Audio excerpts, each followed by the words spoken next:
दवा का कहर, सिस्टम में जहर। नमस्कार, आप देख रहे हैं प्राइम न्यूज और मैं हूं आपके साथ श्रुति अंगद। मध्य प्रदेश की तंग गलियों में गूंजती बच्चों की मासूम हंसी हमेशा हमेशा के लिए शांत हो गई। एक कफ सिरप ने उनकी जिंदगी छीन ली है। वो सिरप जिसे आराम का जरिया समझा गया, वही जहर बनकर मासूमों के सपनों को लील गया है। दर्द सिर्फ इन परिवारों का नहीं है, सवाल पूरे सिस्टम पर है। जहां एक तरफ तमिलनाडु ने 24 घंटे में जांच कर सच सामने रख दिया, वहीं मध्य प्रदेश में रिपोर्ट आने में 5 दिन का समय लग गया। यह देरी कितनी घातक है, इसका अंदाजा लगाना भी बेहद मुश्किल है। लापरवाही की परतें अब एक एक करके खुल रही है और सवाल यह है कि क्या मासूमों की जान की कोई कीमत नहीं? देखिए यह स्पेशल रिपोर्ट।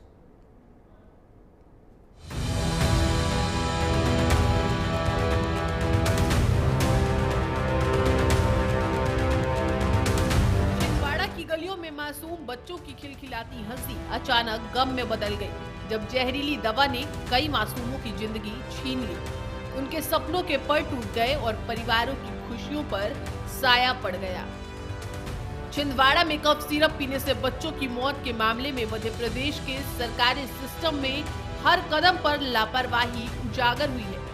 29 सितंबर को छिंदवाड़ा में जिस दवा को जहरीली मानकर बैन कर दिया गया था, उसके सैंपल की जांच रिपोर्ट 4 अक्टूबर की रात तक आई, जबकि तमिलनाडु सरकार ने 24 घंटे के भीतर कफ सिरप की जांच कर ली और बता दिया कि इसमें 48% जहर है। इस रिपोर्ट के सामने आने के बाद तमिलनाडु सरकार ने श्री सन फार्मास्यूटिकल्स में होने वाले इसके प्रोडक्शन और बिक्री पर प्रतिबंध लगा दिया। ये सब कुछ 24 घंटे के भीतर हुआ। इधर मध्य प्रदेश के सिस्टम का आलम यह रहा कि छिंदवाड़ा में जब संदिग्ध दवाओं के सैंपल भोपाल की लैब में भेजे गए, तो कोल्ड्रिप और नेक्स्ट्रा डीएस सिरप की जांच की बजाय ड्रग अथॉरिटी दूसरी दवाओं के सैंपल जांचते रहे। साथ ही डिप्टी कंट्रोलर शोभित पोस्टा 1 अक्टूबर से तीर्थ यात्रा पर चले गए, जो मध्य प्रदेश की लाइसेंसिंग अथॉरिटी है। एमपी की लैब में एनालाइजर नवमी और दशहरे की छुट्टी मनाते रहे। तब तमिलनाडु सरकार की रिपोर्ट आई और एमपी सरकार की किरकिरी हुई, तो शनिवार यानी कि 4 अक्टूबर को छुट्टी वाले दिन लैब में ड्रग कंट्रोलर और एनालाइजर दफ्तर में बैठे। इस मामले की शुरुआत सितंबर के महीने से ही हो गई थी, लेकिन प्रशासन ने इस तरफ ध्यान ही नहीं दिया।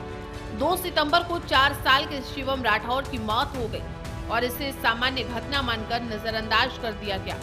जब 15 दिन के भीतर 6 बच्चों की किडनी फेल होने से मौत हुई, तब जाकर प्रशासन को पहली बार ये भनक लगी कि छिंदवाड़ा के परासिया ब्लॉक में कुछ गलत हो रहा है। आनन फानन में 20 सितंबर को परासिया सिविल अस्पताल में एक अलग वार्ड 2 बना दिया गया, लेकिन तब तक बहुत देर हो चुकी थी। सवाल ये है कि क्या एक ही इलाके में एक ही पैटर्न से हो रही बच्चों की मौतों पर स्वास्थ्य विभाग और स्थानीय प्रशासन को सचेत होने में 18 दिन क्यों लग गए? परासिया के 4 बच्चों को जब किडनी खराब होने की वजह से नागपुर के अस्पताल में भर्ती कराया गया, तो वहां उनकी किडनी की बायोप्सी हुई। बायोप्सी रिपोर्ट ने साफ रूप से कहा कि कफ सिरप में मौजूद केमिकल की वजह से किडनी डैमेज हुई है और ये भी पाया गया कि सभी बच्चों को एक ही कफ सिरप कोल्ड्रिप दिया गया था। हाँ, पहले जो 3 दवाइयों की जांच रिपोर्ट आई थी, उसमें इस प्रकार के कोई भी टॉक्सिक सब्सटेंस नहीं पाए गए थे। लेकिन जो जांच उस समय हमने बोला था कि शाम तक में जांच की रिपोर्ट तमिलनाडु फैक्ट्री से जो सिरप आया है उसकी रात तक में आएगी। तो देर रात में जब उसमें आई, तो उसमें मौत के कारण का पता चला कि इसमें 48.6% डाईएथेनाइल जो कि बहुत ही प्रतिबंधित रसायन होता है, वो उसमें पाया गया। उसके बाद तत्काल पूरे मध्य प्रदेश में उसको बैन किया गया। हालांकि जिस दिन रिपोर्ट के लिए लिखा गया तमिलनाडु को, उसी समय जो इस कोल्ड्रिप सिरप का जो सबसे बड़ा स्टॉकिस्ट जबलपुर में है, उसी समय उसको सील कर दिया था कि कोई भी दवाई बिक्री नहीं होगी जब तक कि तमिलनाडु से रिपोर्ट नहीं आ जाएगी। और जैसे ही रिपोर्ट आई तो पूरे मध्य प्रदेश में उसको बैन किया गया है। ड्रग महकमे को पूरी तरह से सक्रिय कर दिया गया है कि कहीं भी इस प्रकार की दवाई कोई भी मेडिकल शॉप से वितरित न होने पाए। ये रिपोर्ट छिंदवाड़ा अस्पताल के डॉक्टरों तक पहुंच भी गई थी। ये एक ऐसा निर्णायक सबूत था जिसके आधार पर तत्काल प्रभाव से उस दवा की बिक्री पर रोक लगनी चाहिए थी, लेकिन हुआ ठीक उल्टा। रिपोर्ट मिलने के बाद भी स्थानीय स्वास्थ्य विभाग ने दवा को प्रतिबंधित करने में 3 दिन का कीमती वक्त बर्बाद किया। 29 सितंबर को जाकर सिरप पर प्रतिबंध लगाया गया, लेकिन ये प्रतिबंध भी आधा अधूरा था। छिंदवाड़ा में सिरप बैन हुआ, लेकिन जबलपुर में बैठे इसके सुपर स्टॉकिस्ट के यहाँ से प्रदेश के दूसरे हिस्सों में सप्लाई बेरोक टोक जारी रही। यानी एक जिले में जहर बैन था तो दूसरे जिलों में बांटा जा रहा था। जब चौतरफा दबाव बढ़ा तो 30 सितंबर को छिंदवाड़ा से संदिग्ध कफ सिरप, कोल्ड ड्रिंक और नेक्स्ट्रा डीएस के सैंपल जांच के लिए भोपाल भेजे गए। डॉक्टरों ने इन्हीं 2 दवाओं पर संदेह जताया था, लेकिन भोपाल की ड्रग लेबोरेटरी के कर्मचारियों ने जानलेवा कोल्ड ड्रिंक और नेक्स्ट्रा डीएस के सैंपल को छोड़कर बाकी दवाओं जैसे ऑल्टो ई, वोक्सम डीएस और डीप फ्रॉस्ट के सैंपल की जांच पहले शुरू कर दी। इन तीनों की रिपोर्ट 1 अक्टूबर को ही आ गई और उनमें कोई गड़बड़ी नहीं मिली। इसके बाद भी मुख्य संदिग्ध दवाओं की जांच को आगे नहीं बढ़ाया गया। फिर दशहरे की छुट्टी आ गई और लैब में ताला लग गया। एक तरफ बच्चे मर रहे थे और दूसरी तरफ सरकारी लैब के कर्मचारी त्योहार मना रहे थे। जब तमिलनाडु सरकार की रिपोर्ट आई तब 4 अक्टूबर की देर रात रिपोर्ट जारी हुई। बहुत ही दुखद घटना हुई है। मासूम बच्चे इस प्रकार की लापरवाही के कारण मौत के शिकार हुए हैं।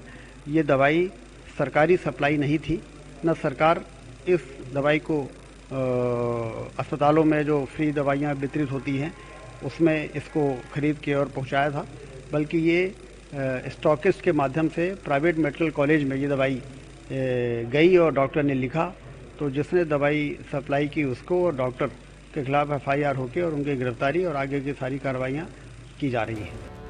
इस पूरे मामले में एक और चौंकाने वाला पहलू सामने आया। राजिया सिविल अस्पताल के शिशु रोग विशेषज्ञ डॉक्टर प्रवीण सोनी नागपुर से आई बायोप्सी रिपोर्ट के बावजूद अपने निजी क्लिनिक पर बच्चों को वही जहरीला कोल्ड ड्रिंक कफ सिरप लिखते रहे। और तो और उनकी पत्नी ज्योति सोनी के मेडिकल स्टोर से इस दवा की बिक्री भी धड़ल्ले से जारी रही। कोल्ड ड्रिंक में 46.2% डायएथिलीन ग्लाइकोल यानी कि DEG की पुष्टि हुई। वहीं नेक्स्ट्रो डीएस में और मेफ्टॉल पी सिरप की रिपोर्ट ओके पाई गई। ये दोनों स्टैंडर्ड क्वालिटी के कफ सिरप करार दिए गए हैं। डॉक्टर सोनी से इस बारे में पूछा गया तो उन्होंने बड़ी असहजता से अपनी जिम्मेदारी ड्रग इंस्पेक्टर पर डाल दी। उन्होंने कहा कि मैं कई सालों से ये दवा लिख रहा हूँ, जिस दवा का रिजल्ट अच्छा लगता है उसे प्रिस्क्राइब करता हूँ और दवा के सैंपल तो ले नहीं सकते, ये ड्यूटी ड्रग इंस्पेक्टर की है। जब मध्य प्रदेश सरकार की रिपोर्ट आई तब डॉक्टर प्रवीण सोनी को गिरफ्तार किया गया। मध्य प्रदेश के ड्रग कंट्रोलर ने 1 अक्टूबर को तमिलनाडु सरकार को पत्र लिखकर दवा बनाने वाली कंपनी की जांच कराने का अनुरोध किया और अपनी जिम्मेदारी पूरी मान ली। इसके बाद डिप्टी ड्रग कंट्रोलर और राज्य की लाइसेंसिंग अथॉरिटी शोभित कोस्टा आधिकारिक छुट्टी लेकर रामेश्वरम की तीर्थ यात्रा पर रवाना हो गए। 2 अक्टूबर को गांधी जयंती पर छुट्टी के दिन तमिलनाडु की सरकारी टीम ने दवा कंपनी पर छापा मारा।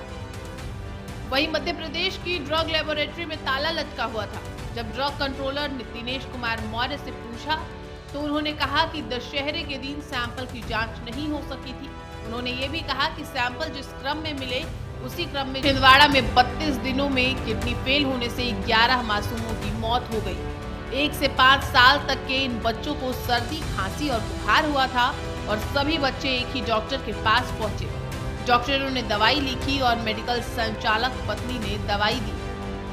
यह हादसा सिस्टम की तबाही का आईना है। उन मासूम बच्चों की जाने जिस बेपरवाही और लापरवाही की वजह से गई, उससे हर नागरिक का दिल दहल गया।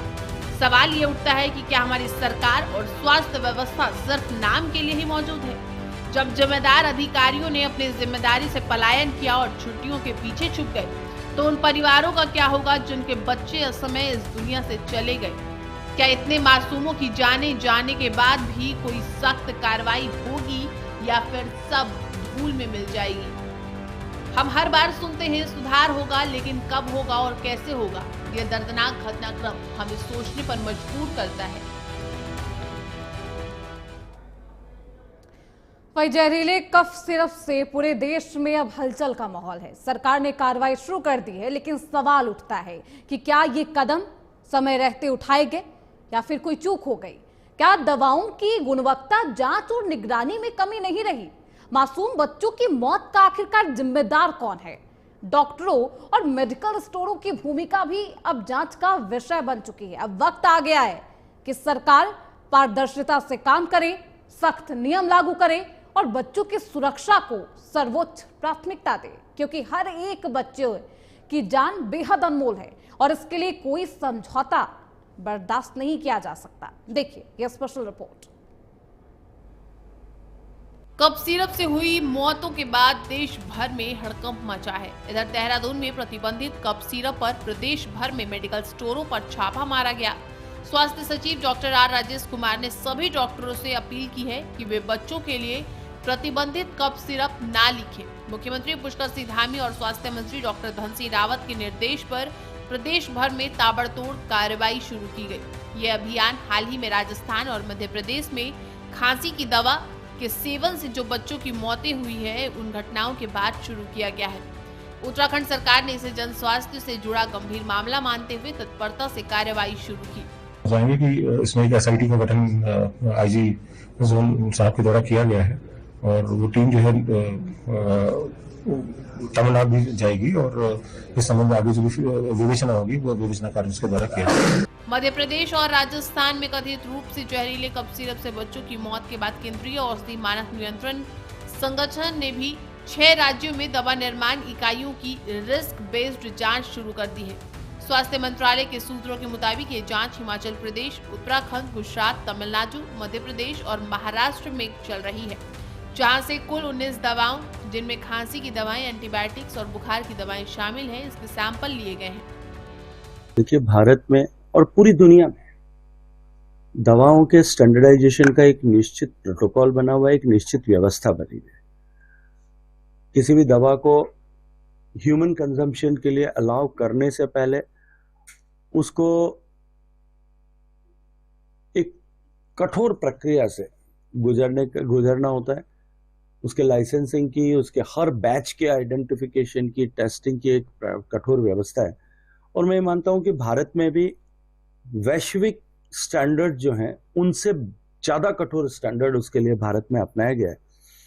लेकिन फिर भी किसी तकनीकी के कारण से, कोई केमिकल रिएक्शन के कारण से या किसी और भी अन्य कारण से अगर इस तरह का इंसिडेंस संज्ञान में आता है, निश्चित रूप से जो लोग इसके जिम्मेदार हैं उनको कठोरतम कार्रवाई करनी चाहिए, उसकी जांच करनी चाहिए और उस दिशा में आगे जो भी नियमानुसार क्योंकि उस नियम में सब तरह के प्रावधान है, आगे का निर्णय उसके अनुरूप करना है। आपको ये भी बता दें कि बीते 24 अगस्त को बच्चों में तेज बुखार और पेशाब बंद होने जैसी संदिग्ध समस्याएं सामने आई थी और 7 सितंबर को पहली मौत दर्ज की गई।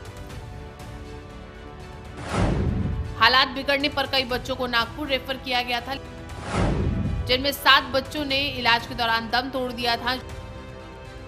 जांच में सामने आया था कि जिन बच्चों की किडनी फेल हुई है उनमें से अधिकतर को कोल्ड्रिप और नेक्स्ट्रोडीएस कफ सिरप ही दिया गया था। बीते 30 दिनों में जिन 11 मासूमों की मौत हुई है वो है शिवम राठौर, अदनान खान, उसेद खान, ऋषिका पीपरे,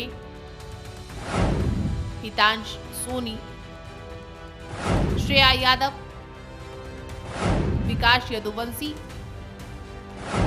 विधि, संध्या, चंचलेश